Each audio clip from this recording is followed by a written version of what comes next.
Nilinaw ng Malacanang wala pa munang nakikitang pagbabago sa gabinete ng Pangulong Bongbong Marcos Jr. Taliwas ito sa mga kumakalat na impormasyon na plano na ng Pangulo na magsagawa ng major revamp sa kanyang gabinete.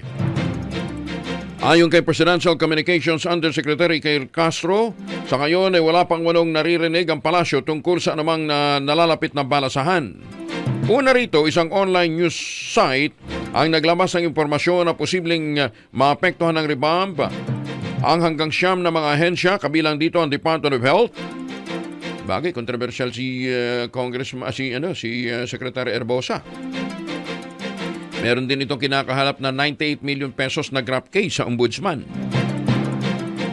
Kasama din ang sektor ng edukasyon, Department of Foreign Affairs, Tourism, Transportation, Information and Communication Technology, Public Works and Highways, Economy, Planning and Development at ang Bureau of Customs. Layo naman nito na tugunan ang pagbaba ng trust at approval ratings ng Pangulo. Pero binigyan din ni Castro na nakasalalay pa rin sa Pangulo ang pagsusuri sa performance ng kanyang mga kalihim. Magulit ang huling kumalaw ang mga pwesto sa gabinete noong Nobyembre nang tanggapin ng Pangulo ang pagbibitiw ni dating Executive Secretary Lucas Bersamin at Budget Secretary Amena Pangandaman kaugnay ng kontrobersiya sa flood control scandal.